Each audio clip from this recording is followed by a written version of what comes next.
dear students. Welcome to Galgottias University Masters of Journalism and Mass Communication program from School of Media and Communication Studies. I am Dr. Tasha Singh, your course coordinator for Theories of Mass Communication. Let us first have a quick recap. In the last lecture, we were studying about classical theories, and I talked about the three classical theories, namely authoritarian theory, libertarianism or free press theory, and social responsibility theory. Today, we are going to learn about the next three classical theories. This lecture is going to cover the next three classical theories, which is Soviet media or communist theory, development communication theory, democratization or democratic participant media theory. I hope you will enjoy this lecture. All the best. Keep your notebooks ready to note down the important points and keywords. Now let us understand the Soviet or the communist theory.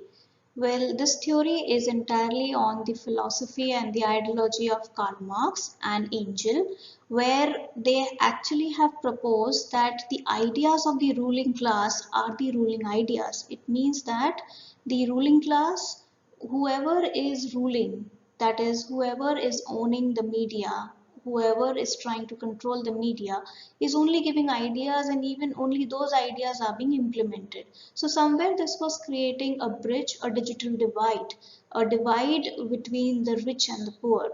And it was thought that the mass media is completely saturated with the ideology of the middle class, which was actually trying to create business and profit and become rich and richer. Okay, so Lenin also advocated this, that somewhere the private ownership was not compatible with the freedom of speech and expression. So he said that if a private media firm is working, then the freedom of speech will be hindered, because somewhere there will be a vested interest of that particular firm. Maybe what we are seeing in the current scenario, we see that every news channel, if they are funded by XYZ agency, then of course they somewhere put some kind of favoritism or favorism towards them. The news and the views which are coming on that particular channel are inclined towards their ideology, because somewhere a propaganda is being spread. So this theory proposes that the middle class, rather than the working class, should be given an opportunity to give instant feedback, and they should actually share their views and opinion on how and what is their reaction to the information which is coming to them. Also, this theory proposes to have the role of mass media as informer and creating awareness. So as we say that media, why we have media? We have media for informing, educating and entertaining the masses. So this theory says that media should play a very important and significant and vital role in educating the mass, not only informing them but educating them, creating awareness in them, what are their rights, what is right, what is wrong, so that they can have a discretion and they can take fair and justified decisions. Well, there were two more theories which were further added in the four theories of press, which was given by Wilbur Schramm. So the other two theories are development communication theory and democratization or democratic participant theory, which will we be learning in the coming slides. This theory talks about development communication. This theory advocates that there is no development without communication. It means that if you really want development in the society, if you really want communism, if you really want equality in the society, then you should propose for development communication. That is communication for development. And as we all know, something is called as C4D, which is communication for development. With the invention of ITCs, now it is called as ITC4D, which is information communication technology for development. Students, you would have heard about the human development index, which is HDI. So what is HDI? HDI focuses on three factors. One is that you should have a decent standard of living, you should have long and healthy life, and you should have knowledge. So how knowledge could be assessed? Knowledge could be assessed with the education level, with the qualification, with the occupation that somebody is pursuing. And how can we assess the decent standard of living? It could be assessed with the social and economic status of the person. And long healthy life could be assessed through the low death rate and fair birth rate, then less number of diseases, good vaccinations availability, good medical facilities. So all this will overall give us what? Human development index. So development communication theory is a theory which is one of the four theories of press, and it says that capitalism was illegitimate in the sense that capitalism should not be followed because it creates inequality. And to make capitalism legitimate, it should be under the support of development communication theory and development support communication.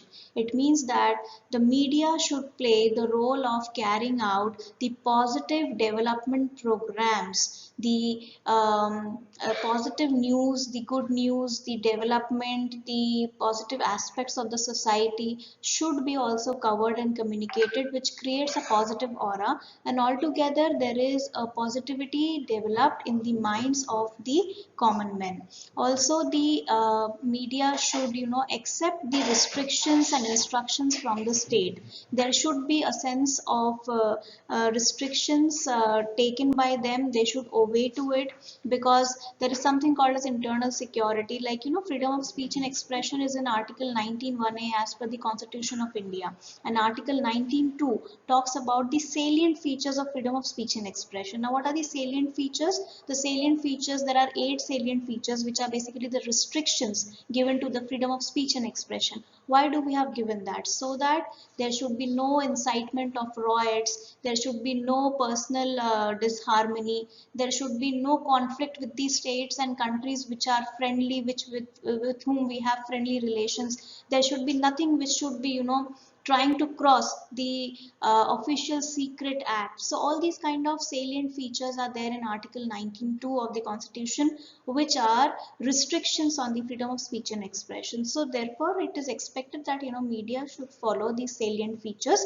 and take the restrictions and instructions from the state. Also the media subordinates themselves to political, economic, social and cultural needs. So we should look to, or we should cater, the media should cater all the various aspects of the society, the political, the cultural aspects, the social aspects, the economic aspects, and this is how the color of the society could be exhibited through media, because what we show in the media gives an impression outside the world. So to know about a particular country, we always refer their media. We see that if we want to witness the culture and all. So development communication theory in nutshell, I would just like to say, is a theory that proposes that capitalism can be legitimate, capitalism can be in good sense once if the positive aspects, which is development communication, is accepted and promoted. Development support communication is accepted. Development support communication and development communication is basically a very wide field. It's a separate domain, and that development communication has been coined by Neura C. Brill in the year 1971. She is a professor emeritus in a university. She's still alive, and she has coined this word because she feels that there should be a separate domain of communication which is working for the development of the underprivileged people. So development communication theory proposes the propaganda, the agenda of informing and educating and creating awareness, and hence the stress on development communication and development journalism was made through this theory. We know that there are very good journalists in our country who are practicing development journalism, and We have a good journalists who are daily coming as a columnist, who are writing in newspapers, who are coming up with their features on television news channels also, and different television channels where development is discussed and discourses on development activities is being conducted, so that we look forward to a positivity in the society. Also, this theory was supported by the UNESCO, and the only weakness which is there in this theory is that development is sometimes equated with government propaganda. Like, if the government is doing something for the welfare of the society, and if we are trying to show that, so some people will take it otherwise, that somewhere the government propaganda or the government uh, coverage is done, which is not balanced, but it is inclined towards the praise, or towards the popularity or advertising of the government policies and actions and implementations, which will somewhere be taken by the opponent as a coverage which is biased coverage, because you are trying to cover the government more and more to show the public that yes, you have elected the right government. So the opposition might take it otherwise. So this is one of the weaknesses of the development communication theory, because they feel that the development is often equated with the government's propaganda. Well, students, when we are talking about democratization or democratic participant media theory, this all lies in the principle of democracy. Now, you all know what is democracy, because our country is the largest democracy in the world, and we say that it is of the people, by the people, and for the people. Thus, the principle of democracy says that anyone who wants to share his views, express his opinion, can use any form of media and reach the masses. And therefore, we have community radio with us, we have campus radio with us, we have ham radios with us, we have internet radios which are very easy to operate and free to start. So likewise, the idea behind this theory is that mass media is basically for the masses. Mass should use it to express his views and ideas. Democratic participant theory is basically latest in the field of media theories, and Professor Dennis McWill, whose books we have read a lot, is the proponent of this theory. He is the author of this theory. He is the one who has propounded this theory. This theory, opposes commercialization of modern media, and its top-down, non-participant character. It says that we should try to engage common man, our audience, in the media. Their participation should be must and should be always encouraged. Then the need to access and the right to communicate should be stressed. We should try to involve and encourage participation of people. They should access our media, they should try to connect with us. This is the idea behind the democratic participant media theory. Like, what has happened in Egypt, in Tunisia, there people used these kind of mass medium which were there before them. Like, they used social media, the Arab Spring, you all know about 2011. There they started to revolutionize, or they started to talk against the authority through their forms of media. Like, with the advent of social media, it is very easy for one to upload the YouTube video where he or she, if is facing some exploitation, can come up outside the boundaries of the country and speak up at the world level, because social media is transnational, it is boundaryless. So this theory actually says that we should encourage participation of people. Actually, this theory is by no mean the latest version or the technological version of the libertarian theory that we have studied, because libertarian theory was also proposing liberalism, which was expecting people to freely come and share their views. So this theory is the modern view or the modern version of the libertarianism theory. People can and must express their views freely, exchange ideas without fear, and with absolute freedom, making use of innovation in technology. Now you all have got Android phones with you. You can quickly shoot a video. You can quickly click the photographs if you find that. Something is around you which is a news, so you should just have nose for news and you should participate. We know that nowadays the content which is there over social media is user generated content. What does this mean? Is it is basically what the user wants to read, accordingly the things keep trending. You have Twitter handles and daily you can see that there are some agenda in the Twitter handles, and whole day people keep commenting on that and it keeps revolving and trending. So by no mean this is confined to the rich and developed countries where we have higher technology, because in India also we, like from 1991, after the change in the economic policy, we brought liberalization, free market. We found that internet had entered into our Indian market too, and we too have access to internet. And after 2000 there is a good penetration of internet in our country. Of course, in the rural area we're finding that still we have to achieve that goal of internet penetration, but in the urban area now internet is easily available, and even people from the different classes and masses are using internet. So democratization of media is the main emphasis of this theory. It says that media is not only a private ownership, it is not only by the few to own it, it is common, and it is not, it should not be under the control of the bureaucratics, and it should be actually the right of common man to access media. It should be the right of the poor also to approach media and to have a voice through it. So this is democratization or democratic participant media theory.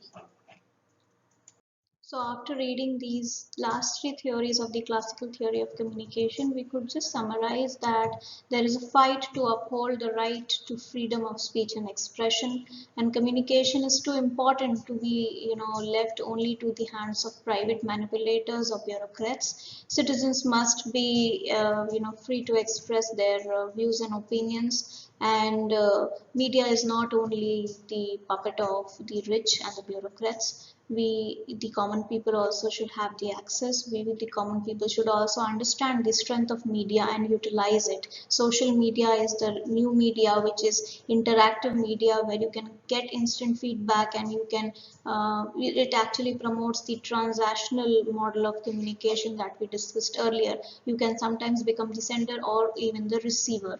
So this is an interactive media where you quickly exchange your roles, and national safety and security is only can only be maintained, and good society and harmony in the society can only be maintained when there is equality in the society.